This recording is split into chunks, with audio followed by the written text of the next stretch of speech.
Antes de mergulhar nessa história incrível, considere se inscrever no canal e ativar o sininho. Aqui, cada história tem algo a dizer. E você não vai querer perder nenhuma.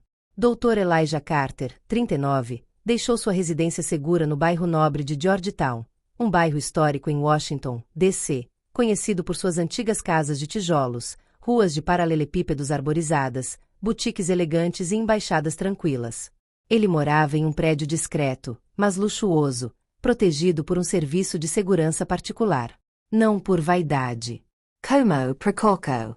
Naquela manhã, o céu era de um azul calmo, atravessado por algumas faixas de nuvens.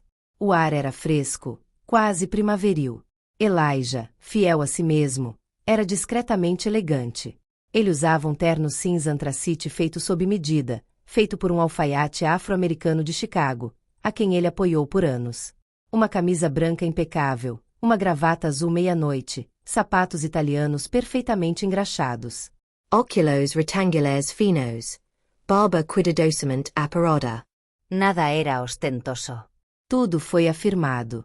Ele não usava joias. Nenhum sinal de riqueza ostentosa. Ele não precisava disso. Seu nome circulou pelos corredores da Casa Branca, nas salas de aula de Harvard e nos think tanks das maiores ONGs. Ele era professor de Direito Constitucional em Harvard, especialista em política prisional, autor de 2 obras aclamadas sobre a reforma da justiça e membro do Conselho Presidencial para a Equidade Racial, criado 2 anos antes. Naquela manhã, ele não iria a uma conferência ou palestra. Ele iria se encontrar com o vice-presidente dos Estados Unidos, pessoalmente. O assunto, o abuso do controle policial contra minorias, um assunto que ele conhecia profundamente. Esta reunião pode mudar a direção da reforma federal. Ele sabia que cada palavra contava. Ele assumiu o volante de seu SUV Cadillac Escalade 2025, um veículo de luxo, preto brilhante, blindado e discreto ao mesmo tempo, disponibilizado pelo Departamento de Justiça para suas viagens oficiais. Interior, vidros escurecidos, couro preto, sistema de segurança reforçado. Ele não tinha orgulho disso. Ele achou isso quase excessivo. Mas nós insistimos. Sr. Carter, nestes tempos, sua segurança é nossa prioridade. Ele planejou sua rota para Capitólio, cerca de 15 minutos de carro. Ele dirigiu calmamente, respeitando os limites de velocidade. Ele conhecia muito bem o terreno. Em alguns bairros, simplesmente estar um homem negro dirigindo um veículo de luxo era o suficiente para atrair olhares, até mesmo luzes piscantes. E naquele momento, ele estava se aproximando a Anacostia, um bairro historicamente negro, em plena gentrificação, ainda marcado por tensões raciais, pobreza e um policiamento excessivo crônico. Naquela manhã, no carro da empresa, oficial Branson, um veterano de 52 anos, branco, atarracado, com um ar cansado, e oficial Mitchell, 32 anos, mais jovem, mais nervoso, patrulhava sem convicção. Eles tinham acabado de receber um alerta de rotina pelo rádio. Relato de um homem negro em uma SUV preta trafegando lentamente pela rua Elwood. Possivelmente patrulhando. Sem violência, sem arma. Fim da transmissão. Branson Gmu. Sempre as mesmas histórias.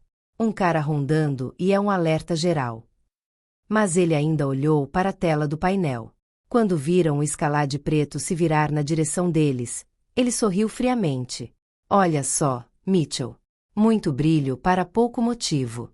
E por aqui, deixa eu adivinhar, sem placa local.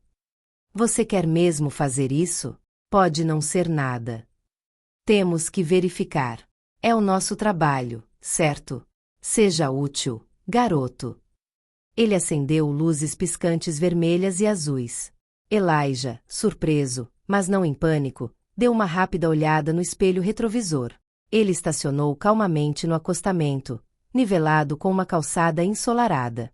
Ele desligou o motor, abaixou imediatamente os vidros dianteiros e colocou ambas as mãos claramente visíveis no volante, numa postura que ele sabia de cor, a postura de sobrevivência. Quando os 2 policiais se aproximaram, Branson imediatamente falou com uma voz seca e autoritária. Saia do veículo. Fique encostado no carro. Elijah franziu a testa levemente, mas não de forma agressiva. Oficiais, está tudo bem? Estou com pressa, tenho uma reunião no Capitólio. Mitchell pareceu hesitar, Mas Branson ficou bravo. Eu disse, descanse. Mãos no capô. Posso ao menos mostrar meu distintivo do governo? Eu sou.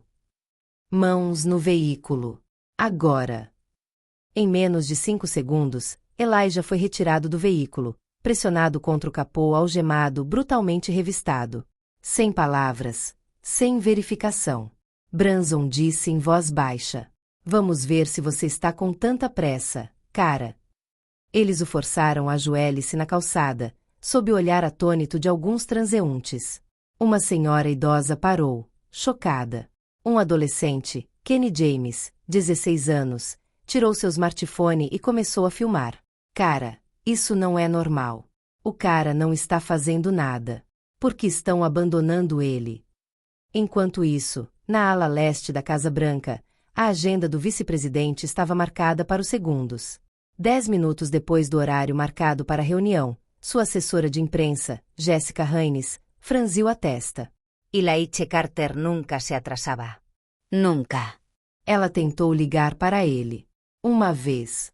2 vezes. Sem sinal. Uma sensação de alerta se instalou.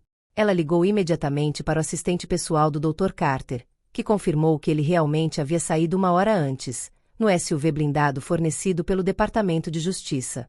Diante da emergência, eles ativaram o GPS seguro do veículo, um protocolo reservado a membros de alto escalão em caso de ameaça ou incidente. O mapa apareceu. O veículo ficou estacionado por 17 minutos em um cruzamento na Good Hope Road C, no bairro de Anacostia. Mas um detalhe imediatamente chamou a atenção. O sinal era emoldurado por um alerta vermelho piscante, sob guarda policial.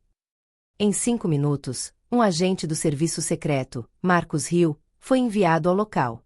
Ele conhecia Elias pessoalmente. Ao se aproximar do palco, seu olhar endureceu.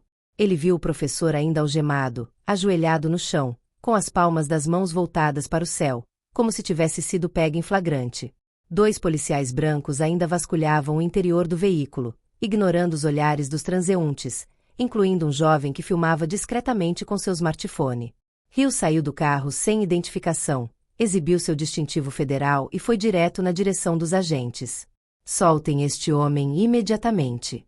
Ele é um conselheiro sênior do Conselho Presidencial para a Equidade Racial. Vocês acabaram de prender ilegalmente um alto funcionário federal.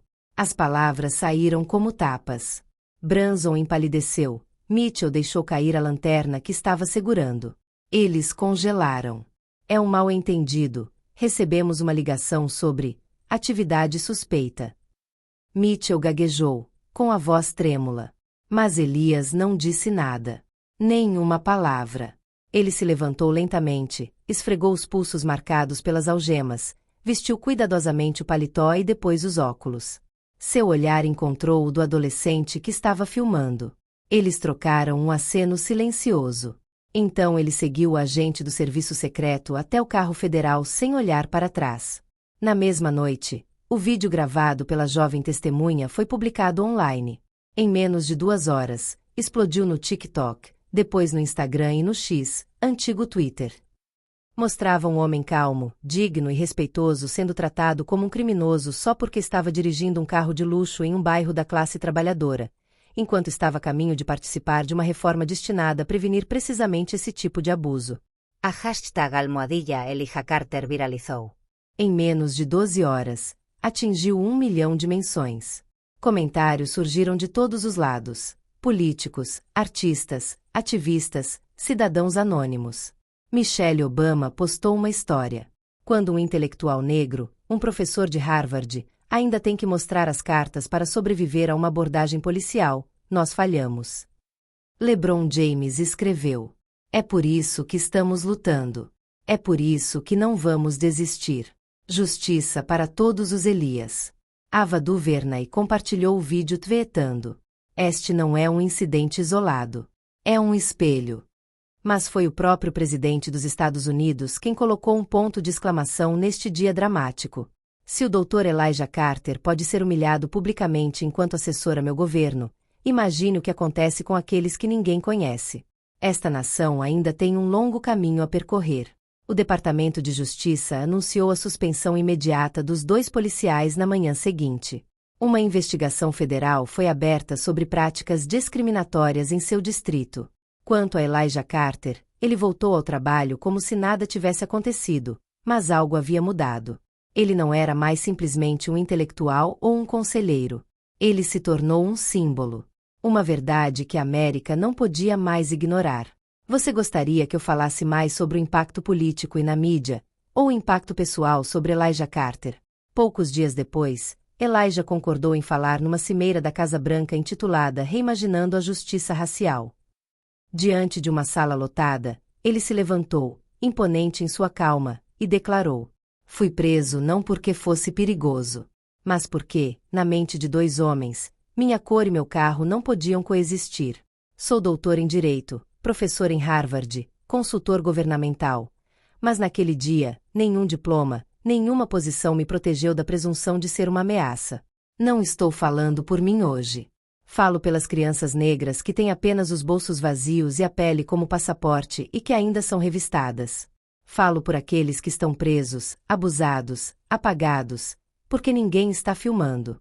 Se este país quer crescer, primeiro precisa aprender a não ter mais medo da dignidade negra." Um silêncio sagrado se seguiu. Depois uma ovação de pé. E desta vez, a mudança parecia ter começado para sempre. Os policiais responsáveis foram demitidos.